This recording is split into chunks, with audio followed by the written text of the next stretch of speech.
عمومی طور پر لوگ جس طرح کی ایک زندگی میں اس وقت، اور شہری زندگی خاص طور پہ، یا میں یہ کہوں کہ میٹروپولیٹن سٹیز جو ہیں، ان کی زندگی ایک طوفانی زندگی بن گئی ہے. صبح و شام کام ہے، مرد ہوں یا عورتیں ہوں، بچے ہوں، تعلیمی اداروں کے حوالے سے ہر کسی کو اس قدر کام ہے کہ اگر کوئی اگنور ہو رہا ہے تو وہ اللہ تعالیٰ کا ذکر ہو رہا ہے، نمازیں ہو رہی ہیں، معاملات ہو رہے ہیں.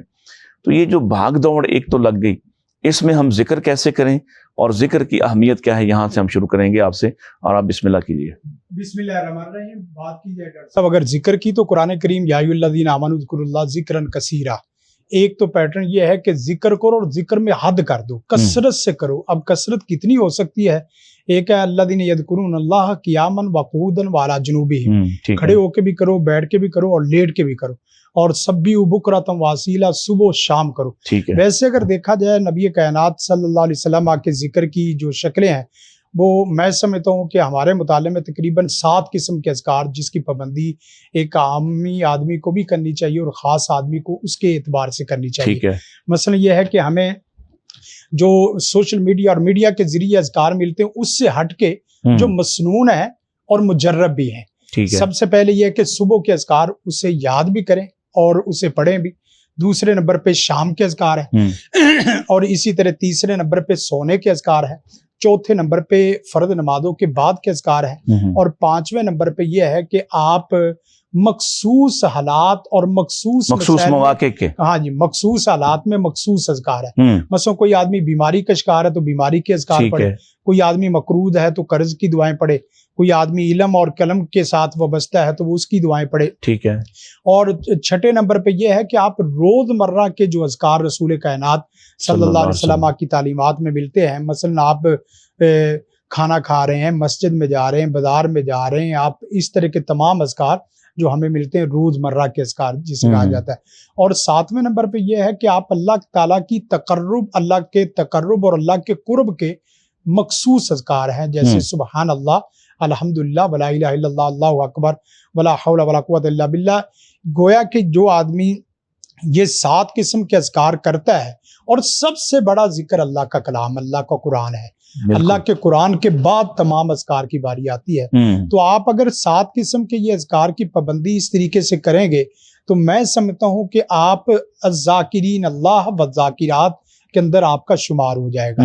اور ذکر کی یہی شکلیں ہیں. ہمارے ہاں پتہ کیا ہوتا ہے کہ ذکر جو کیا جاتا ہے اس میں ترتیب نبوی کو ہٹا دیا جاتا ہے، اور ترتیب انسانی جو عام مولوی کی، مجتہد کی، مفتی کی اور عامل کی، پیر بابے کی، اس کی ترتیب کو لیا جاتا ہے. ٹھیک ہے. آپ کسی قسم کے بھی مسئلے کا، مرض کا شکار ہیں، آپ نبی کائنات صلی اللہ علیہ وسلم کے یہ مسنون اذکار کریں گے، آپ کو یقین کریں الگ سے یا رحمان، یا ودود، یا اللہ اس طرح کے ذکر کرنے کی ضرورت ہی نہیں رہے. اچھا، یہ بات آپ نے خود ہی چھیڑ دی. میرے دل میں کئی بار یہ بات آتی ہے کہ آپ یا رحیم کہتے ہیں، تو یا رحیم تو پکار ہے نا، اللہ کا ایک صفت ہے اس کے ذریعے سے آپ اس کو پکارتے ہیں. تو یہ ذکر کیسے ہے؟ اور پھر اس کے ساتھ اگر آپ کوئی دعا نہیں کرتے تو اس کا کیا اس طرح سے فائدہ ہوگا؟ اگر بات کی نا یا سے شروع ہونے والے، یا حیو یا قیوم کے علاوہ پوری شریعت میں کوئی ایک ذکر دکھا دیں کہ جو پراپر ذکر ہو اور یا سے شروع ہوتا ہو. اللہ، تمام اذکار صرف 2 لفظوں سے شروع ہوتے ہیں. ایک تو اللہم سے ذکر شروع ہوتا ہے، اور دوسرا ذکر ربی یا ربنا سے شروع ہوتا ہے. بالکل ظاہر ہے. ان کے علاوہ ذکر بہت کم ہے. آپ دیکھیں، اللہم اجرنا من النار، اللہم انا نسألک الجنۃ الفردوس، اللہم انا نسألک بان لک الحمد، ربنا آتنا فی الدنیا. تو ویسے یہ کہاں سے شامل ہو گیا ہمارے جس وقت دیکھیں اپنی بناوٹی اور ذاتی اور مفاداتی ترتیب لائیں گے تو اس میں بر صغیر پاک و ہند کی اتنی چیزیں ایڈ ہو گئی ہیں کہ آپ یقین کریں کہ ذکر میں ذکر ہی کوئی نہیں ہے اور باقی سب کچھ ہے. جیسے آج کل ہمارے میں شاید ہی کوئی نہیں ہے. بالکل صحیح بات ہے.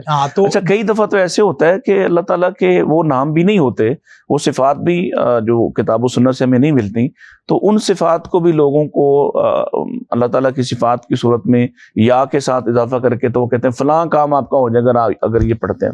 اس میں بھی ڈاکٹر صاحب دیکھیں کہ ہمارے ہاں پڑھا جاتا ہے یا اللہ یا اللہ یا اللہ یا بدود یا بدود. اللہ فرض کریں، میں آپ کو ایگزامپل ایک ویسے دیتا ہوں کہ آپ دیکھیں جو آدمی اس طرح کا ذکر کرتا ہے، کوئی آدمی بھی کسی کے ساتھ اس طریقے سے کرے سوال کہ یا اللہ اللہ کہتا ہے کہ بندے سوال کر. اگلی بات کیا ہے؟ اگلی بات کیا ہے؟ کہتا نہیں یا اللہ یا اللہ یا اللہ یا اللہ یا اللہ.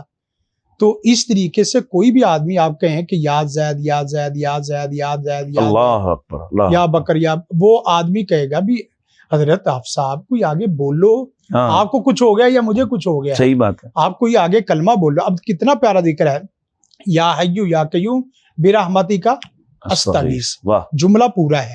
بالکل صحیح. اور اسی طرح آپ دیگر دعاؤں میں دیکھیں گے، ربی اعوذ بک من حمزات الشیاطین واعوذ بک ربی یحضرون، یا اللہ میں تیری پناہ چاہتا ہوں. بالکل صحیح. اور اللہم اجرنی من النار، اللہم اجرنا من النار، مجھے آگ سے پناہ دے دے اور مجھے جنوں کی تپش سے پناہ دے دے. تمام چیزوں کی اس طریقے سے لایا جا سکتا ہے. رہے وہ لوگ جو اللہ کے نام کے علاوہ نام ایڈ کرتے ہیں، سیدھی بات ہے وہ توحید اسماء و صفات میں زیادتی کرتے ہیں. اور اللہ تعالیٰ کے اسماء جو ایک صحیح، میں سمجھتا ہوں کہ بڑی جابر قسم کی دعا ہے. اللہ تعالیٰ اس طرح کے جتنے اسماء باری تعالیٰ کو اکٹھا کیا جائے ایک ہی دعا میں تو وہ بڑی زبردست دعا ہے. اللہم انی عبدک وابن عبدک وابن عبدک وابن امتک ناصیتی بیدک ماض فیہا حکمک عدل فیہا قضاؤک. آگے لفظ جو اہم ہے، جو ہمارا محل شاہد ہے، اسألک بکل اسم ہوا لک سمیت بہ نفسک. نام وہی ہے جو تو نے اپنے لیے رکھا ہے، اس کے علاوہ نام نہیں ہے. اسألک بکل اسم ہوا لک سمیت بہ نفسک او علمتہ احد من خلقک، یا تیری تعلیمات میں وہ کسی جگہ، اور تعلیمات صرف دو ہی چیزیں ہیں، قرآن اور حدیث. او علمتہ احد من خلقک او انزلتہ فی کتابک او استرسلت بہ فی علم الغیب. یہ چار شکلیں بن رہی ہیں اسماء باری تعالیٰ کی. آگے مزے کی بات یہ ہے کہ سارے اسماء کو ذکر کرنے کے بعد جو اہم دعا کی ہے نا، وہ کیا ہے؟ انت جعل القرآن ربیع قلبی، ربیع قلوب. اے اللہ، یہ اسماء باری تعالیٰ کا تجھے واسطہ دے کے کہتا ہوں کہ قرآن کو میرے دل کی بہار بنا دے. سبحان اللہ. انت جعل القرآن ربیع قلبی ونور صدری وجلاء حزنی.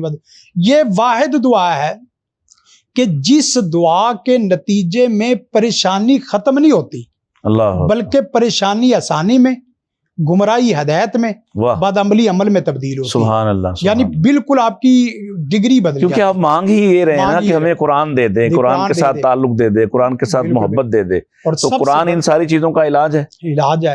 اور ویسے بھی آپ دیکھیں کہ ذکر الناس داؤن و ذکر اللہ دوان و شفاء و ہدایات.